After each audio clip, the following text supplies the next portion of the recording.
세계 정세 해부에 다시 오신 것을 환영합니다. 저는 전재현입니다. 여러분 정말 심각합니다. TV 아사히는 공공전파 위에서 스스로를 초대형 자폭 폭탄으로 만들어버렸습니다. 일본 보도사에 박제해두고 벽에 붙여야 할 수준의 교훈인데 옆에 메모도 하나 더 붙여야 합니다. 자신감 과다 금지, 과하면 넘어지는 폼이 더 화려해진다.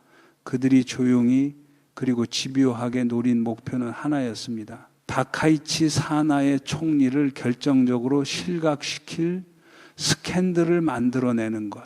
그리고 마침내 금단의 카드를 꺼내 들었습니다. 그들은 정부 관계자의 오프 더 레코드 발언, 즉 일본도 핵을 가져야 한다는 폭탄 발언을 폭로했습니다. 직업 윤리의 선을 넘으면서까지 그 폭탄을 터뜨린 이유는 뻔합니다. 국민이 공포에 휩싸이고 분노해서 거리로 쏟아져 나오고 국회를 포위하고 총리를 끌어내릴 거라고 믿었기 때문입니다. 아마 머릿속은 아직 쇼와 시대 VHS 테이프에서 멈춰 있었겠죠. 핵이라는 단어만 던지면 모두가 멈칫하고 생각은 정지 버튼이 눌릴 거라고. 그런데 정지 버튼이 눌린 건 여론이 아니라 그들의 현실 감각이었습니다. 그런데 막상 뚜껑을 열어보니 일본은 지시질나 일어섰습니다. 다만 그들이 기대한 분노가 아니었습니다. 잘했다. 우리가 기다리던 얘기다. 라는 반응이 터져 나온 겁니다. 온라인 설문과 반응에서 충격적인 수치가 쏟아졌고 사회인식이 TV 아사의 각본과 정반대로 움직였다는 사실이 드러났습니다. 비극을 연출하려다 관객이 박수치는 블랙 코미디가 된 셈입니다. 얼굴이 새파래진 쪽은 총리실이 아니라 TV 아사히였고 더 아이러니하게도 중국이었습니다. 베이징에서는 중난아이에서 시진핑 주석이 쓸데없는 일을 해버렸다는 식으로 격노했다는 관측까지 나옵니다. TV 아사히가 괜히 일을 벌여서 중국이 일본 사회에 오래 유지하려 했던 핵 알레르기라는 주문을 스스로 깨버렸다는 겁니다. 일본이 핵이라는 단어만 들어도 자동으로 거부 반응을 보이면 중국은 핵을 흔들며 압박하기가 훨씬 쉬웠습니다. 그런데 이번엔 일본의 주요 방송이 손수 그 결계를 부숴버렸습니다. 남을 함정에 빠뜨리려다 자기 발밑을 먼저 무너뜨리는 마술을 보여준 겁니다. 관객 입장에서는 웃기지만 당사자 입장에서는 웃으면 더 아픈 장면이겠죠. 왜 정권을 무너뜨리려던 단독 특종이 거꾸로 중국을 압박하고 다카이치 사나의 총리의 이미지를 업그레이드 해버렸을까요? 그리고 사태 직후 총리가 보여준 그 여유로운 미소, 그 의미는 무엇이었을까요? 오늘은 미디어가 판 함정이 부메랑이 되어 자기 목을 치는 이 자폭국의 뒷면을 끝까지 해부해 보겠습니다.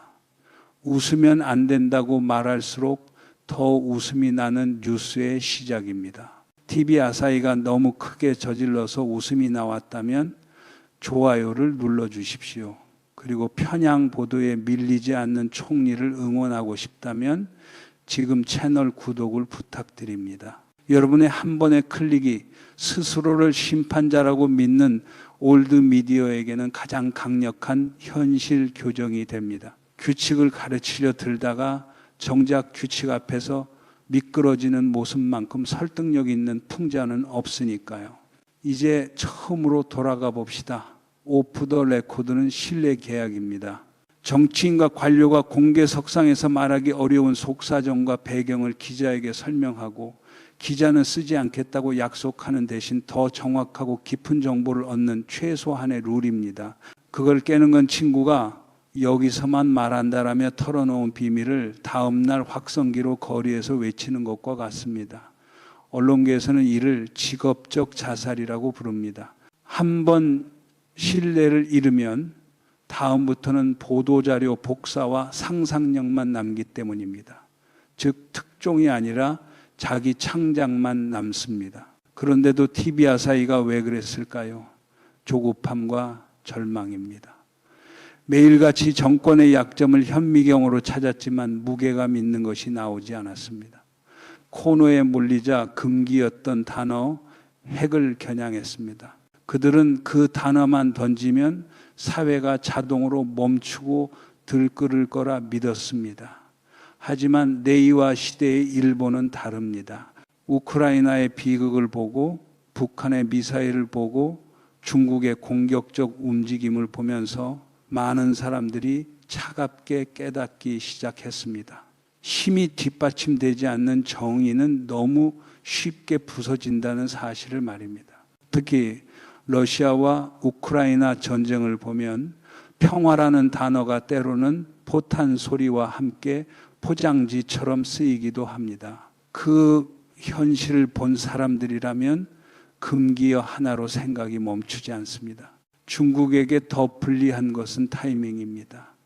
미국에서는 스스로 지켜라는 압박이 강해지고 있습니다. 일본이 억지력을 강화하면 미국의 부담은 줄어듭니다. 워싱턴의 현실주의자들 일부는 이를 합리적이라고 볼 수 있습니다. 결국 TV 아사히는 일본 정부를 겨냥해 쐈다고 믿었지만 중국의 전략적 이익을 향해 프렌들리 파이어를 날려버린 셈입니다. 한국 드라마였다면 댓글이 이렇게 달렸겠죠. 작가님, 이 정도면 일부러 트롤링 하신 거죠? 더 오싹한 가설도 있습니다. 이것이 단순 실수였을까요? 아니면 계산된 관측기구였을까요? 총리가 직접 핵 논의를 꺼내면 야당과 언론의 공격이 복주할 수 있습니다. 하지만 적이 황금시간대에 알아서 떠들어주면 무료로 크게 시끄럽게 국민적 논의가 열립니다. 정치적 비용이 확 줄어듭니다. 그리고 그 다음 총리의 대응이 하이라이트였습니다. 확인도 부정도 하지 않으면서 국민의 생명을 지키기 위한 선택지를 생각 정지로 배제하는 것이야말로 정치의 태만이라고 정면으로 말했습니다. 이 전략적 모호함이야말로 상대를 불안하게 합니다. 일본이 할 수도 있고 안 할 수도 있다는 불확실성 자체가 상대에게는 공포가 됩니다. 확답보다 무서운 건 가능성이 머리 위에 떠 있는 상태니까요. 마지막으로 TV 아사히가 치를 대가는 정보의 고갈입니다. 앞으로 관료들은 더 조심할 것이고 소수는 문을 닫을 것입니다. 남는 건 공개 문서와 자가 작성 문장뿐입니다. 여기에 스폰서 이탈 위험도 따라옵니다. 자기 신뢰를 태우는 곳에 광고비를 써도 되는가라는 질문이 커질수록 광고는 조용히 빠져나가게 마련입니다. 이걸 방송사고라고 부르기엔 너무 큽니다. 오래된 미디어 질서가 흔들리기 시작했다는 종소리에 가깝고 아이러니하게도 그 종을 떨리는 손으로 울린 건 그들 자신입니다. 남에게 훈계하던 손이 결국 자기 얼굴을 먼저 때린 겁니다. 이상으로 오늘의 세계정세해부는 여기서 마치겠습니다. 세계정세해부는 여러분의 댓글을 늘 기다립니다. 안녕히 계십시오. 다음에 다시 뵙겠습니다.